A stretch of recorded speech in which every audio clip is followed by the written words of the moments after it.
Mais um Vem com a Suprema começando. A partir de agora, você pode acompanhar o programa de hoje na 100.1 e também nas nossas redes sociais, no @Rádio Cidade JF, @Eu Sou Suprema e também no YouTube da Rádio Cidade. Hoje a gente vai conversar com o professor e doutor Marcos Moura, infectologista, sobre Dezembro Vermelho. Bom dia, doutor. Seja muito bem-vindo. Bom dia, obrigado, né? Obrigado aos ouvintes, telespectadores aí para observar e acompanhar.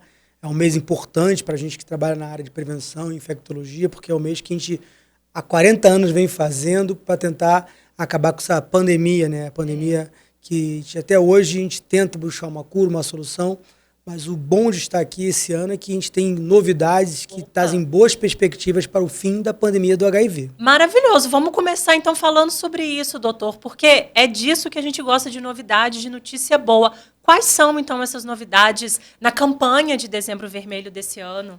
Então, a gente tem... O Brasil é sempre um exemplo, né? Protagonista, né? O SUS em relação à prevenção ao HIV, sempre incorporando tecnologias novas, né? Então, a gente tem, do ano passado para cá, a gente tem uma terapia antirretroviral que é a excelência, né? Uma das principais do mundo, e já conseguimos agora simplificar essa terapia, dar menos medicamento, aumentando a longevidade do nosso paciente. Bacana. Essa é a primeira novidade. O Brasil tem sempre incorporado novas medicações. E ano que vem já incorpora uma pílula única também, um novo complexo antirretroviral, ou seja, demonstrando sempre um protagonismo mundial em relação à prevenção. Bacana. A gente tem também como novidade a testagem, o teste oral distribuído gratuitamente pelo SUS, né? Ou seja, você pode ir em qualquer unidade de saúde ou CTA e pegar seu teste rápido e executar, né? Aquele que compra em farmácia, você pode fazer em sua casa e assim a gente entende que o diagnóstico, a testagem sempre é uma barreira muito fundamental. A pessoa que descobre, trata e não transmite.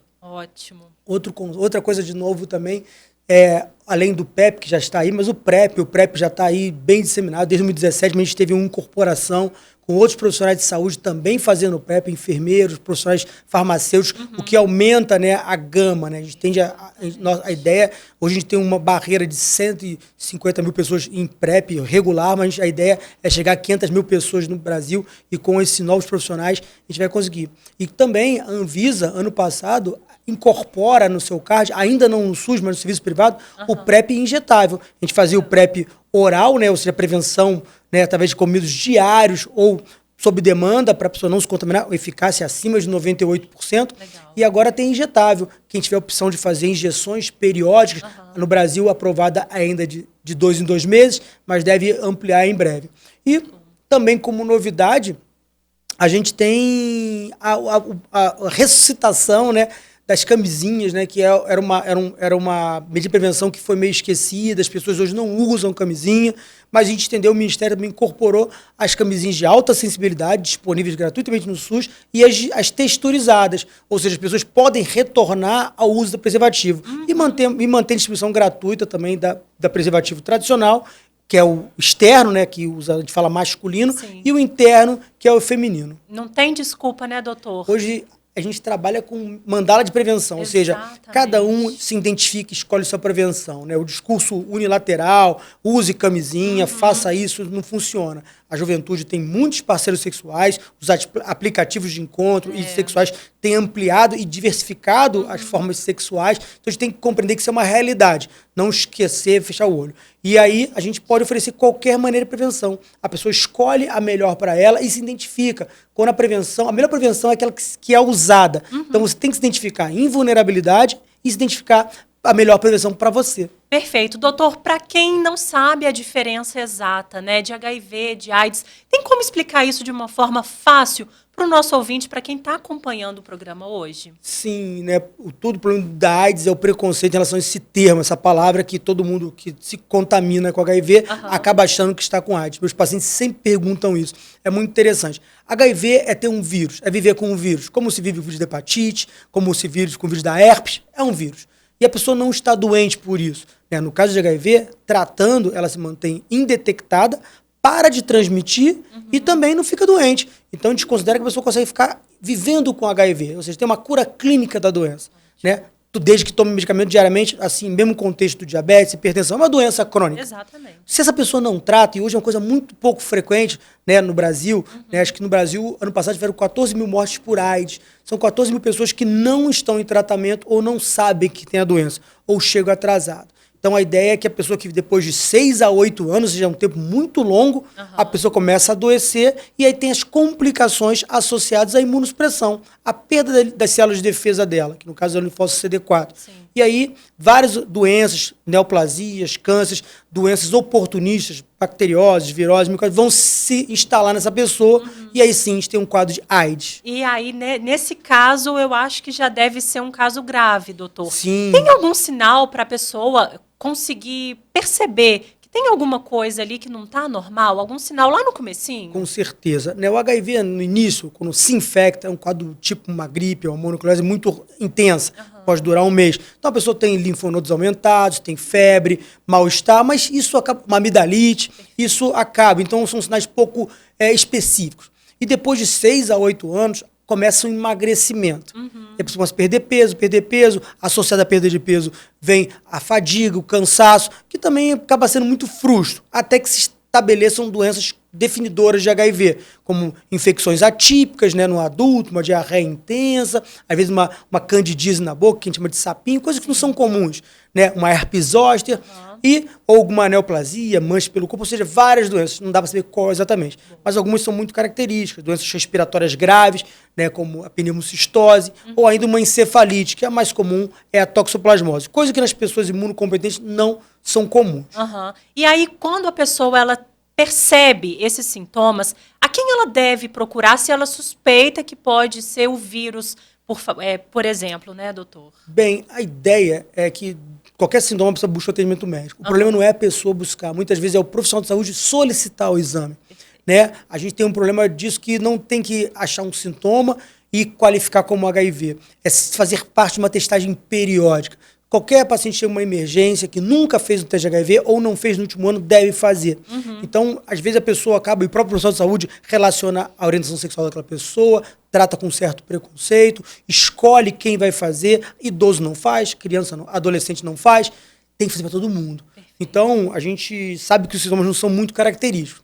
Então, diante de qualquer emergência médica, febril, infecciosa, dentro de todos os exames, o HIV deve estar presente, né? Porque pode, a diagnóstico clínico é muito difícil e a pessoa pode demorar o diagnóstico. Então, a ideia é você fazer o diagnóstico quanto mais precoce, melhor. Eu gosto de falar isso, eu tenho falado repetitivamente, que nosso primeiro teste de HIV na vida tem que ser negativo.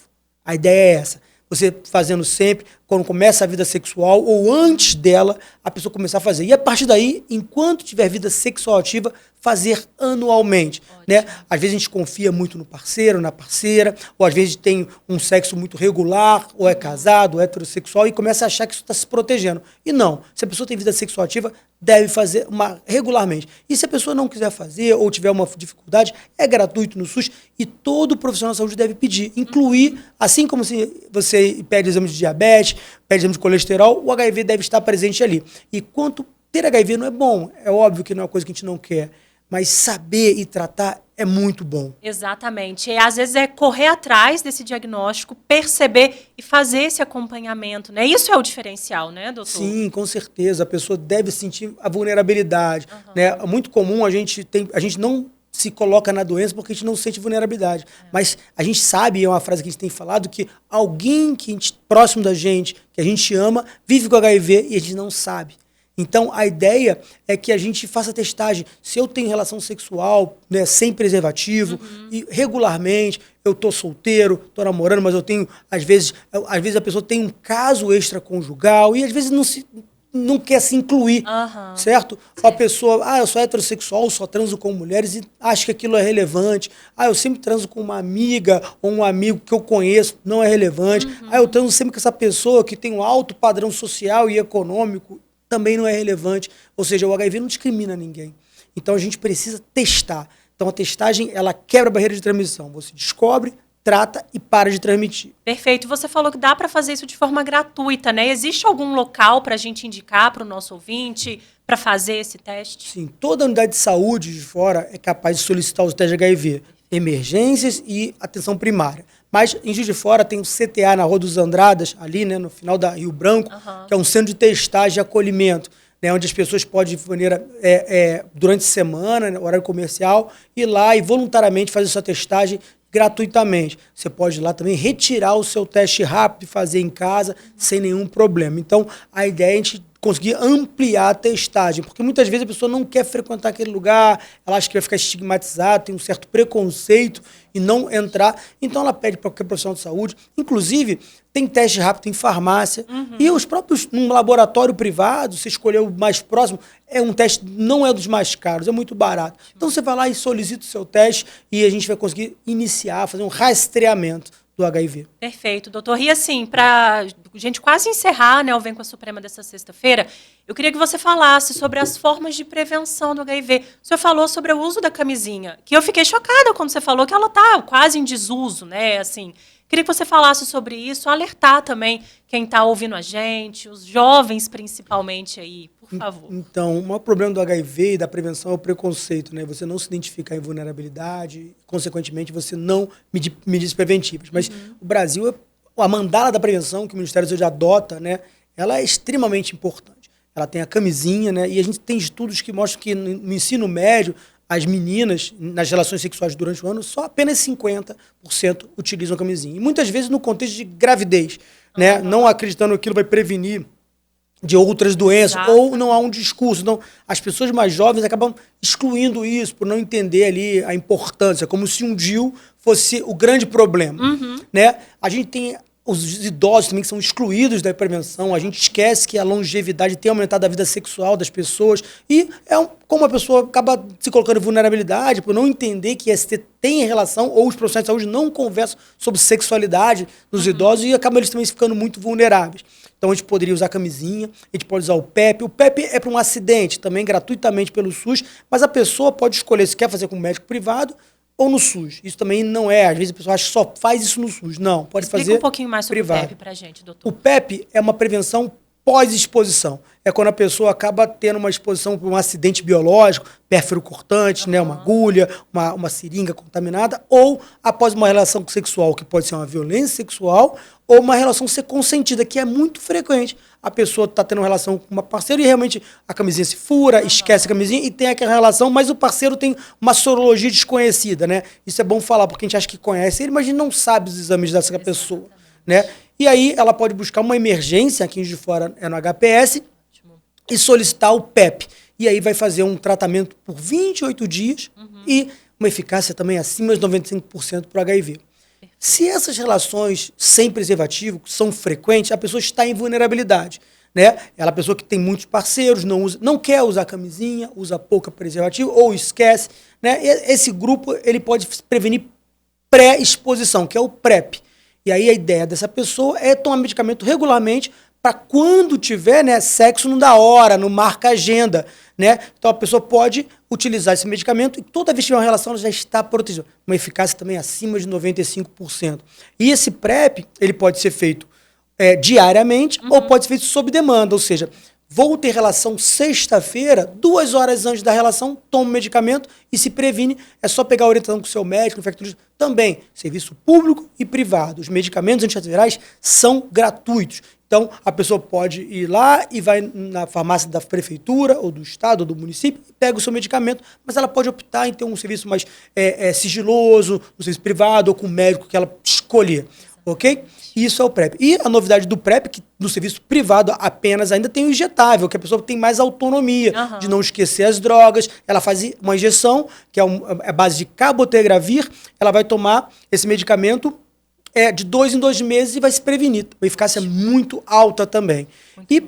O que é mais importante na prevenção também, para quem já tem HIV, ela precisa prevenir? Não, ela previne a coletividade. A gente tem um conceito hoje de I igual a 0. A pessoa indetectada não transmite HIV. Isso não há dúvida. Ou seja, é um estudo extremamente robusto que demonstra que a pessoa indetectada, diante de uso regular de antirretroviral, e no Brasil, o esquema Brasil é um esquema excepcional, um dos melhores esquemas do mundo, ela se mantém indetectada. E a pessoa indetectada não transmite. Então, é uma forma de prevenção. O benefício individual de não ficar doente e da coletividade que a pessoa para de transmitir.